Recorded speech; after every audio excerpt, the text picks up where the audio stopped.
नमस्कार दोस्तों, आपका हमारे YouTube चैनल में स्वागत है। सभी दर्शकों को जय श्री कृष्णा।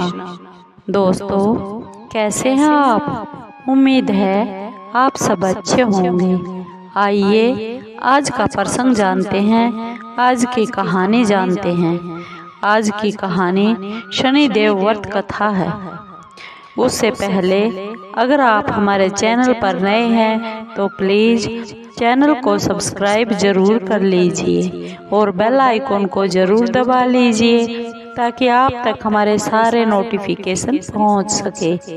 दोस्तों, आपका एक भी सब्सक्राइब हमारे लिए बेहद मायने रखता है। आइए आज की ये ज्ञानवर्धक और प्रेरणादायक कहानी है जो शनिदेव की है। दोस्तों, अगर शनिदेव की साढ़े साथी या फिर ढैया किसी पर चल रहा है तो आप ये शनिदेव की कथा और व्रत जरूर करें ताकि आप साढ़े साथी और ढैया से के दुष्प्रभाव से बचे रहेंगे। दोस्तों, चलिए जानते हैं शनिवार व्रत की कथा और व्रत रखने से क्या लाभ है और जिसे पढ़ना बहुत ही शुभ फलदायी होता है। दोस्तों, एक बार की बात है, सभी नवग्रहों मंगल, चंद्र, बुध, बृहस्पति, सूर्य, शुक्र, शनि, राहु और केतु में झगड़ा हो गया कि इन सब में से कौन बड़ा है। सभी ग्रह आपस में लड़ाई करने लगे और कोई भी निर्णय नहीं हो पाया और वे देवराज इंद्र के पास इसका निर्णय करवाने के लिए पहुंच गए। देवराज इंद्र उन सब की बातें सुनकर बहुत घबरा गए और उन्होंने निर्णय करने में अपनी असमर्थता जता दी और कहने लगे, हे नवग्रहों, आपका न्याय करने में मैं असमर्थ हूँ। और इस समय धरती लोक पर राजा वीर विक्रमादित्य हैं, जो कि बहुत ही न्यायप्रिय राजा हैं। वे ही इस झगड़े का निर्णय कर सकते हैं कि आप सब में से कौन बड़ा है।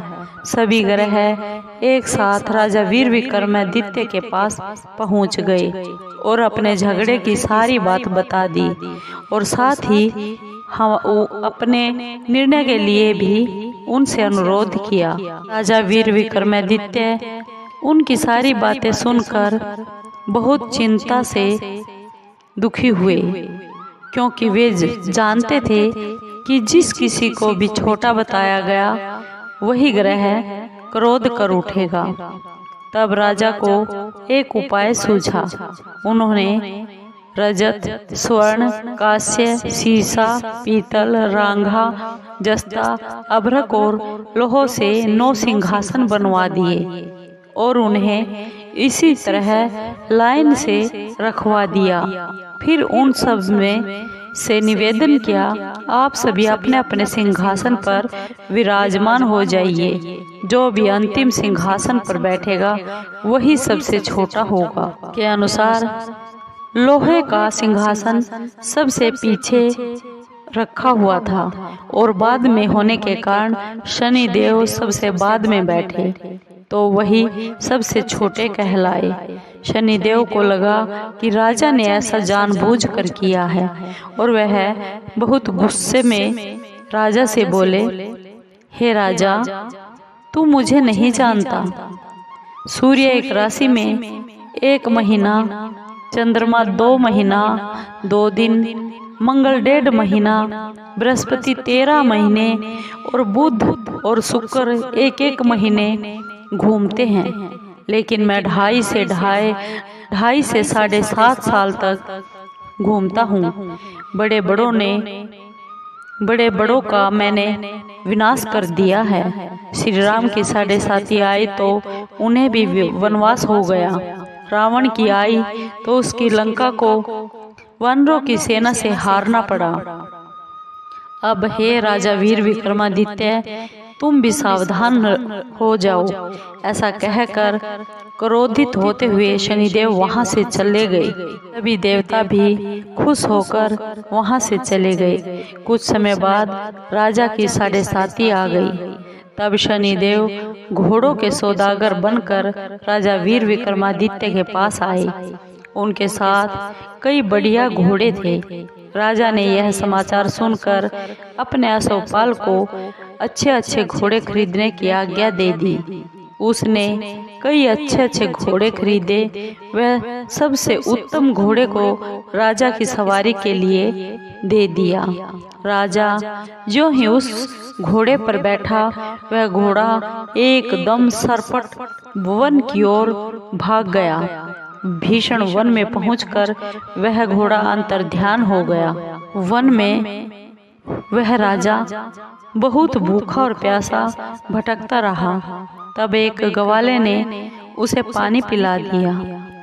राजा वीर विक्रमादित्य ने खुश होकर उसे अपनी अंगूठी दे दी। वह अंगूठी लेकर राजा नगर को चल पड़ा। देकर वह अंगूठी राजा उस ग्वाले को देकर नगर को चल पड़ा और वहां अपना नाम उज्जैन निवासी वीका बताया। वहां एक सेठ की दुकान थी। उस सेठ की दुकान में उसने जल पानी पिया और कुछ देर के लिए आराम भी किया। भाग्यवश उसी दिन सेठ की बहुत बिक्री हो गई।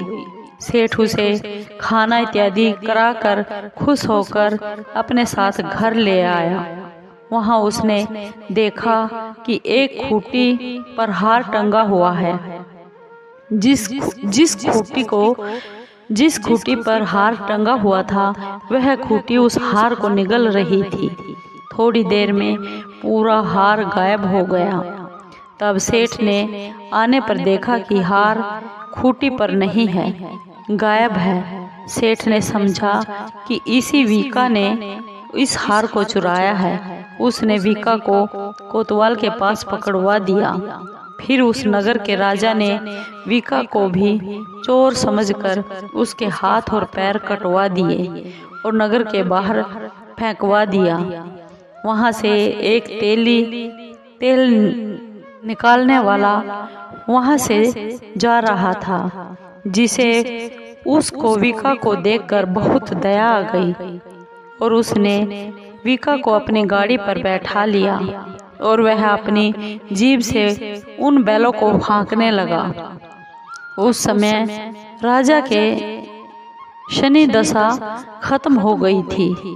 बरसात की ऋतु आ गई। वर्षा ऋतु आने पर राजा मल्हार गाने लगा, जो कि वीका नाम से बताया था।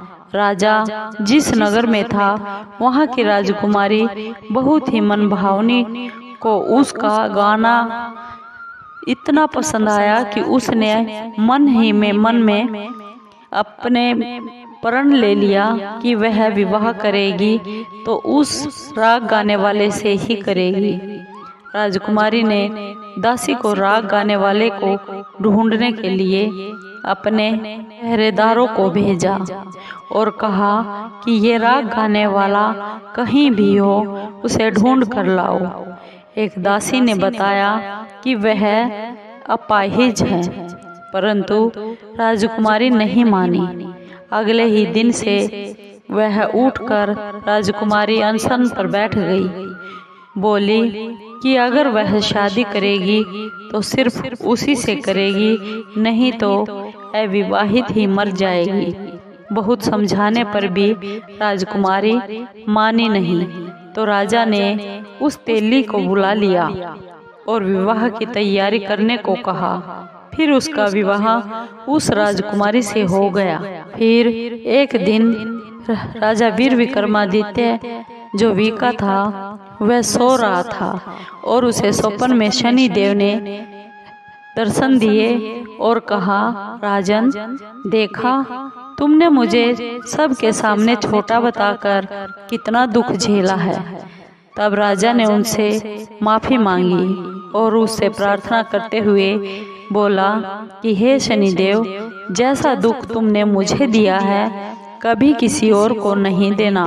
शनिदेव मान गए और बोले कि जो मेरी व्रत और कथा कहेगा उसे मेरी दशा में कोई भी दुख नहीं होगा। जो भी आदमी, जो भी व्यक्ति रोज मेरा ध्यान करेगा और चींटियों को आटा डालेगा, उसकी सभी मनोकामनाएं जीवन में पूर्ण होंगी। और शनिदेव ने राजा को हाथ पैर वापस कर दिए। वह हुई तो आँख खुली और आँख खुलने पर राजकुमारी ने क्या देखा तो वह बहुत ही हैरान रह गई। विका ने उसे बताया कि वह उज्जैन का राजा वीर विक्रमादित्य है। सभी लोग बहुत प्रसन्न हो गए और सेठ ने जब यह बात सुनी कि वह राजा के पैरों में गिरकर माफी मांगने लगा।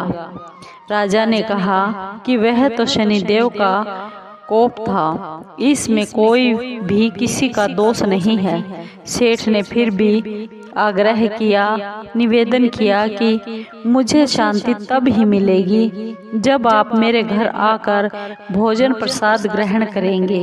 सेठ ने अपने घर जाकर नाना प्रकार के व्यंजन भोजन बनाकर राजा को खिलाया और सबने क्या देखा कि जो खूंटी हार निगल गई थी वही खूंटी अब उस हार को उगल रही है। सेठ ने अनेक मोहरे देकर राजा का धन्यवाद किया। सेठ ने अपनी कन्या श्री कंवरी से राजा का विवाह करने का निवेदन भी किया। राजा ने इसे सहर्ष मान भी लिया। कुछ समय के बाद राजा अपनी दोनों पटरानियों मनभावनी और श्री कंवरी को सभी उपहार के समेत लेकर उज्जैन नगरी को चल पड़े। वहां राजा के राज्यवासियों ने सीमा पर राजा का और उसकी रानियों का खूब आदर सत्कार किया। सारे नगर में दीपमाला बनाई गई और दिवाली की तरह बहुत ही खुशियां मनाई गई। राजा ने घोषणा की कि मैंने शनिदेव को सबसे छोटा बताया था, जबकि असल में वह शनिदेव सबसे श्रेष्ठ है। तब से सारे राज्य में शनिदेव की पूजा और कथा हर रोज हर शनिवार होने लगी। राजा, सारी प्रजा और खुशी से आनंद के साथ जीवन बिताने लगे। जो भी कोई शनिदेव की इस कथा को सुनता है या फिर पढ़ता है, उसके सभी दुख दूर हो जाते हैं। व्रत के दिन इस कथा को जरूर पढ़ना चाहिए। से आप साढ़े और शनि के ढहिये से मुक्ति पा सकते हैं, उसके दुखों से बाहर निकल सकते हैं। बोलो शनिदेव की जय। दोस्तों, आपको ये शनिदेव की कथा कैसी लगी? अगर आपको कोई कष्ट है या आप किसी परेशानी से दुखी हैं तो आप शनिदेव की कथा जरूर सुनिए और व्रत भी कीजिए, जिससे आपको दुखों से छुटकारा मिल सके। और अगर आपको ये कथा अच्छी